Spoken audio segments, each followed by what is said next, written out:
پچھلے زمانوں میں شہر کے دارالحکومت ہی حکومت اور ریاست ہوا کرتے تھے. ان کو گھیر لیا جاتا تھا. باہر سے لوٹ مار کرنے والے لوگ آتے تھے اور اگر قبضہ کر لیتے تو حکومت بدل جاتی تھی. پچھلے 100-150 سال میں جمہوریت کا بول بالا ہوا، ریاست کے اصول طے ہوئے، مدنیات کو سمجھا گیا اور اس طرح ایک سوسائٹی قائم ہوئی. اب اگر کوئی دلی پر قبضہ کر لے تو ہندوستان پر قبضہ نہیں کر سکتا. واشنگٹن پر قبضہ کر لیتا ہو تو امریکہ سے کنٹرول نہیں ہو سکتا. ہو سکتا ہے بہت سے چھوٹے ممالک یا جہاں پر ایک ہی قوم کی حکومتیں ہوں، وہاں پر دارالحکومت پر قبضے کا مطلب پورے ملک پر قبضہ ہو، جیسا کہ بنگلہ دیش ہے جہاں ایک ہی قوم ہے، چھوٹا سا ملک ہے، آبادی زیادہ ہے. یا سری لنکا کو بھی لے سکتے ہیں، برما کو لے سکتے ہیں. لیکن افغانستان پہ ایسا نہیں ہو سکتا کیونکہ افغانستان میں بھی 2 مختلف زبانیں بولنے والے بڑے گروپ ہیں. پاکستان کو پچھلے 20-25 سال سے جو فوجی اسٹیبلشمنٹ نے کرائے کا مال سمجھا ہوا ہے اور اس کے ساتھ اس نے جو کھیل کیا، اس کا نتیجہ یہ نکلا ہے کہ پاکستان کا دارالحکومت اسلام آباد آج ہر وقت گھیراؤ میں رہتا ہے. سابق صدر ایوب خان کراچی جیسے بین الاقوامی شہر سے دارالحکومت صرف اس لیے اٹھا لائے کہ وہ ان کے گاؤں ریحانہ سے چند کلومیٹر کے فاصلے پر تھا اور بانیان پاکستان سے تعصب تو ان کے رگ رگ میں بسا ہوا ہی تھا. اس کے باوجود جمہوریت کی روح پاکستان میں موجود رہی. 1977 میں بھٹو صاحب کی دھاندلی کے خلاف جو زبردست تحریک چلی، جو تحریک پاکستان کے بعد اس ملک میں سب سے بڑی تحریک تھی اور آج بھی ہے، اس میں لنڈی کوتل سے لے کر کیماڑی تک پورا پاکستان بند ہو جایا کرتا تھا، پہیا جام ہو جایا کرتا تھا. ملک کے گلی گلی کوچوں کوچوں میں مظاہرے ہوتے تھے، پولیس کے ساتھ پتھراؤ ہوتا تھا، رینجرز فوج سے ٹکراؤ ہوتا تھا، گولیاں چلتی تھیں، لوگ شہید ہوتے تھے. لیکن کبھی کسی نے اسلام آباد کو گھیرے میں لینے کی کوشش نہیں کی کیونکہ یہ آئینی طور پر بہتر کام نہیں تھا، جس کی ہم آگے بھی بات کرتے ہیں.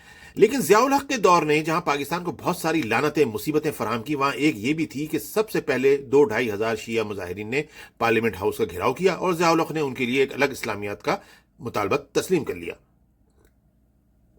اس کے بعد سے تو یہ روایت بن گئی ہے کہ کلرکوں سے لے کر کسانوں تک، گمشدہ لوگوں کے لواحقین سے لے کر طالبان کے ہمدردوں تک، ان سب نے اسلام آباد کا گھیراؤ کرنا شروع کر دیا ہے.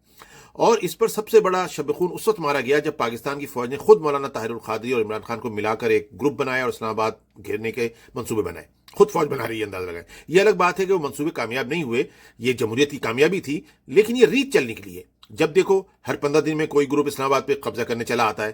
پی ٹی آئی جیسی تنظیم جس کو باقاعدہ فوج نے ہی بنایا تھا، اس نے تو یہ اپنا وتیرہ بنا رکھا ہے کہ شکست کھانے کے بعد، عوامی جمہوری انداز سے حکومت سے رخصت ہونے کے بعد، جس کو انہوں نے کبھی تسلیم نہیں کیا، انہوں نے اپنے زخموں کو زخمی کتوں کی طرح چاٹنا شروع کر دیا ہے اور مستقل اسلام آباد کا گھیراؤ کرنے کی کوشش کرتے رہتے ہیں کہ جیسے اگر اسلام آباد پہ گھیراؤ کر لیا، اسلام آباد ایک جو 7 لاکھ آبادی کا شہر ہے اس پہ کنٹرول کر لیا تو پورے پاکستان پہ کنٹرول ہو جائے گا. How come? اب ہماری سمجھ میں یہ بات آنی چاہیے کہ پاکستان آئینی طور پر 4 مختلف صوبوں پر مشتمل ہے اور ہر صوبہ میں بھی مختلف زبانیں ہیں، مختلف قسم کے لوگ ہیں، اور صرف اس شرط پر چاروں صوبے وفاق کے ساتھ شامل ہوتے ہیں، یعنی آئین کی پاسداری کرتے ہیں کہ اسلام آباد یا پاکستان کا وفاق جو ہے وہ ہر صوبے کی امانت ہے. اگر ایک صوبے پہ کوئی فرقہ، کوئی گروپ، کوئی صوبہ آ کے بیٹھ جائے گا تو کیا پورے پاکستان کے باقی صوبے اسے ایکسپٹ کر لیں گے؟ کیسے؟ اگر صوبہ پختونخوا سے نکلا ہوا ایک کرائے کا لشکر سرکاری ملازم پر مبنی پولیس غنڈہ عناصر کو ملا کے اسلام آباد پہ حملہ کرتی ہے جو وہاں سے صرف 125 کلومیٹر پر ہے، اور کسی بھی طرح ڈی چوک پر پہنچے، چلو علامتی طور پہ کوئی اہم جگہ ہو گئی، اور وہاں سے پارلیمنٹ پہنچ گئے، وہاں سے حکومت کو گھٹنے ٹیکنے پہ مجبور کرے، تو یہ پاکستانی قوم کا گھٹنے ٹیکنا ہوگا؟ واٹ از دس؟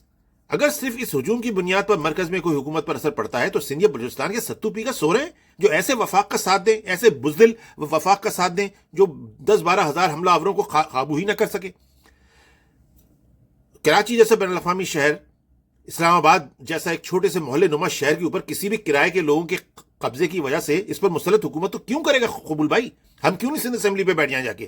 ہم کیوں نہیں کہیں کہ ہمارا جو جن گروپ نے وفاق پہ اس وقت بیٹھا ہوا ہے یا جس نے ایک جتھا بنا کے حکومت کو یرغمال بنا لیا، ہم کیوں بنیں گے اس کے یرغمال بھائی؟